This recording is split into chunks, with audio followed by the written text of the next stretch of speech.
नमस्कार। आप सभी को विजयदशमी की ढेर सारी शुभकामनाएं। दोस्तों, दशहरा आते ही शुभकामनाएं देने वाले संदेशों की बाढ़ आने लगती है और आजकल एक चलन बन गया है रावण को महान बताने का। कुछ लोग रावण के कृत्य को जस्टिफाई करने लग जाते हैं और कहते हैं कि रावण ने अपनी बहन के अपमान का बदला लेने के लिए सीता का अपहरण किया था। उसने सीता को हाथ तक नहीं लगाया।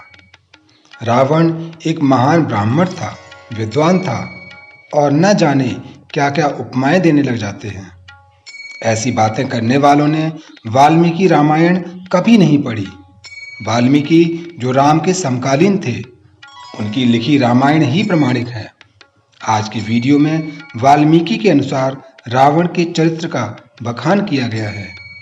उसकी इस महानता की सच्चाई क्या है, जानने के लिए वीडियो अंत तक देखिए और वीडियो को लाइक करना ना भूलें।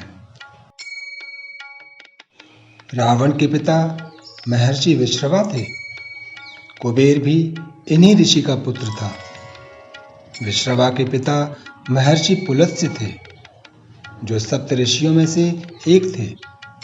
पुलत्स्य परमपिता ब्रह्मा के पुत्र थे। रावण की माता कैकसी राक्षस राज सुमाली की पुत्री थी। सुमाली सुकेश का पुत्र था, जिसे महादेव ने गोद लिया था। सुकेश के पिता का नाम विद्युतकेश था।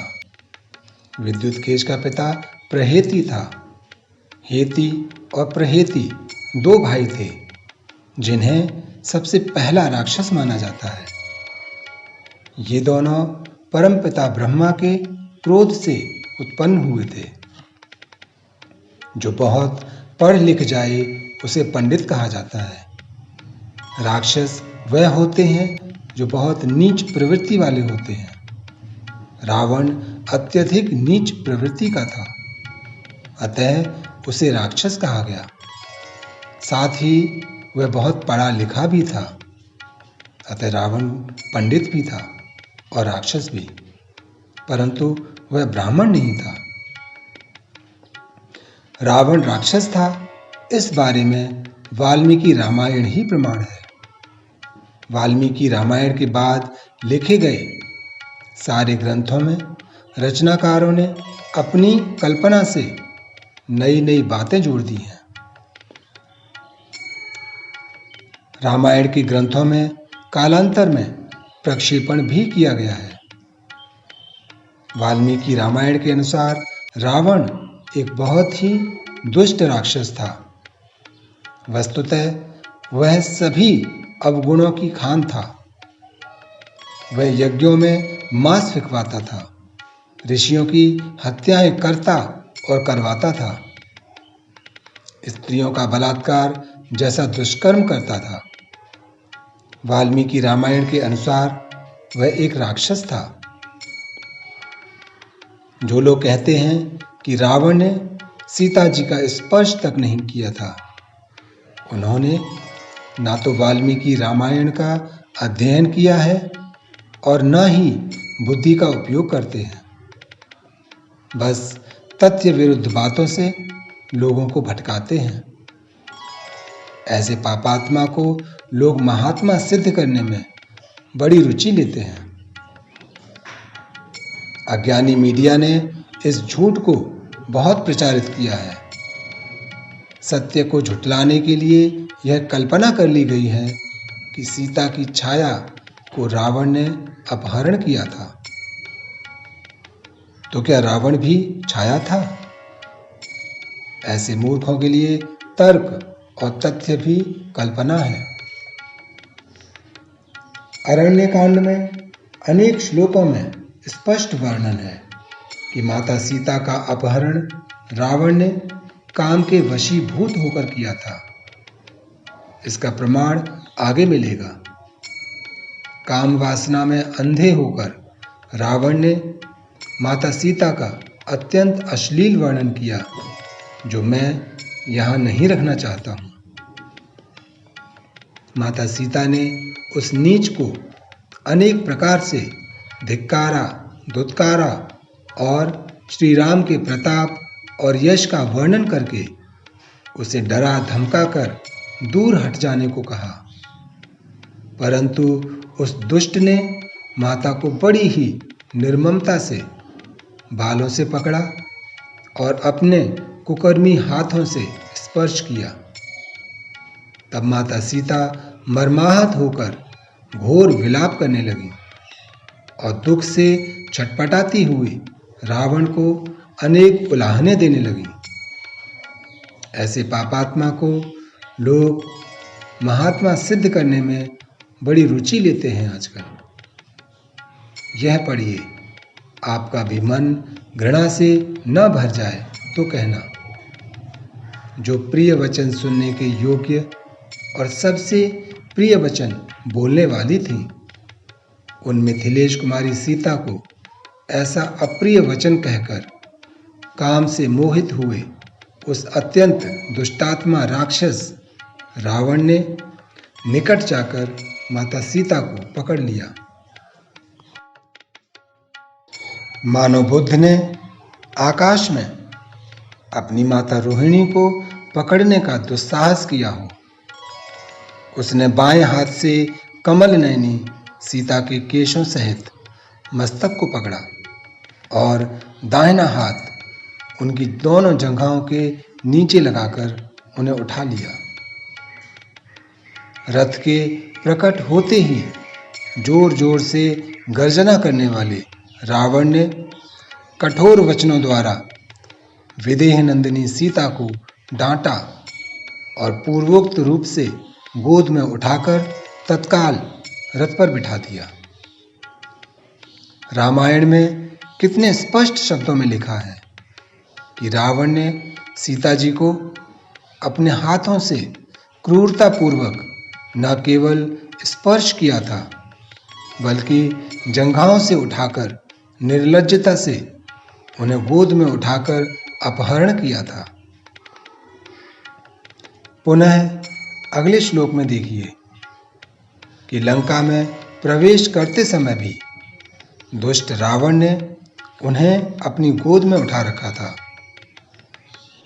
ताकि वे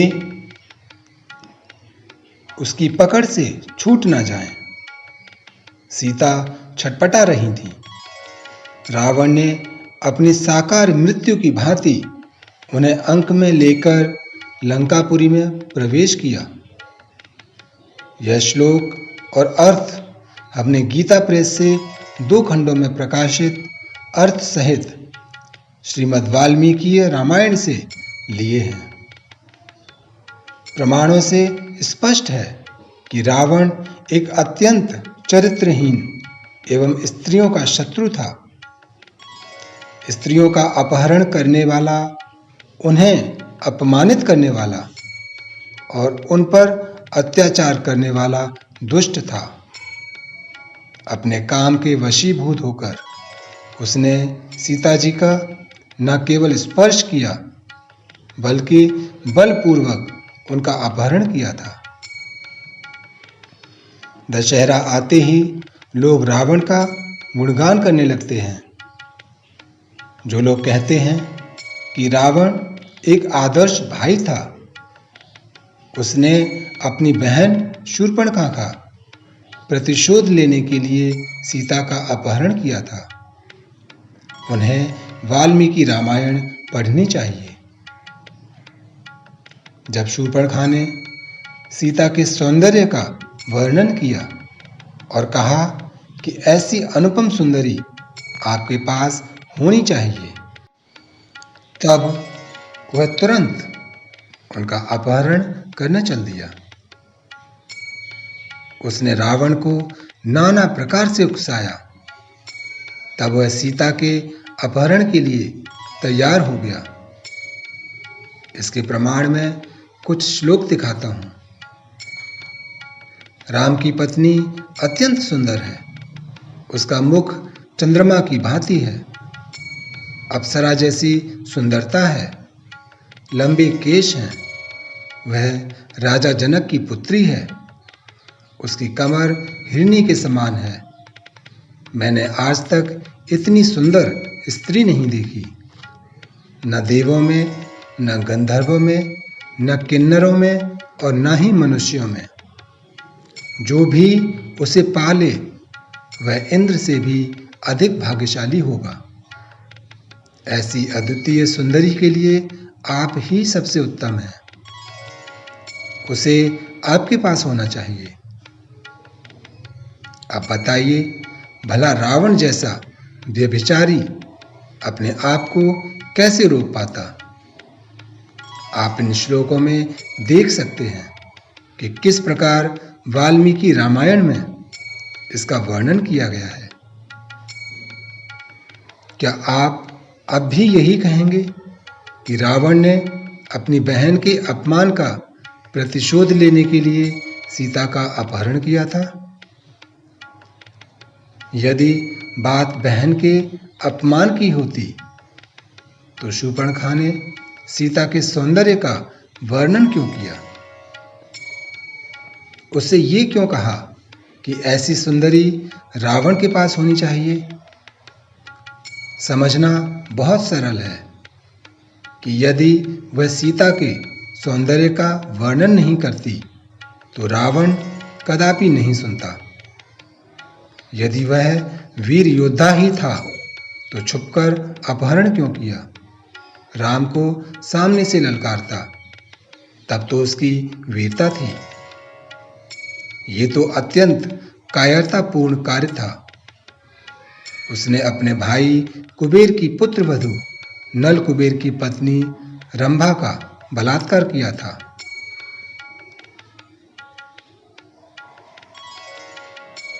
तब नल कुबेर ने शाप दिया था कि यदि वह किसी स्त्री की इच्छा के विरुद्ध संबंध स्थापित करेगा तो उसके सिर के टुकड़े हो जाएंगे। इसीलिए लंका लाने के बाद उसने सीता के साथ बल का उपयोग नहीं किया। भांति भांति के तरीके अपनाता रहा सीता को मनाने के। अतः रावण पंडित था, किंतु वह ब्राह्मण नहीं था। जब ब्राह्मणों में राक्षसी प्रवृत्ति बढ़ी तो उन्होंने रावण का भी महिमा मंडन करना शुरू कर दिया। ब्रह्म यज्ञ और ब्रह्म ज्ञान में लीन रहना ब्राह्मणों का कर्म है। रावण ज्ञानी था, किंतु ब्राह्मण नहीं। दोस्तों, ये थी रावण के असली चरित्र की कहानी। आपको ये वीडियो कैसा लगा हमें कमेंट करके अवश्य बताइए, और यदि अभी तक आपने सब्सक्राइब नहीं किया है तो अभी कीजिए। धन्यवाद।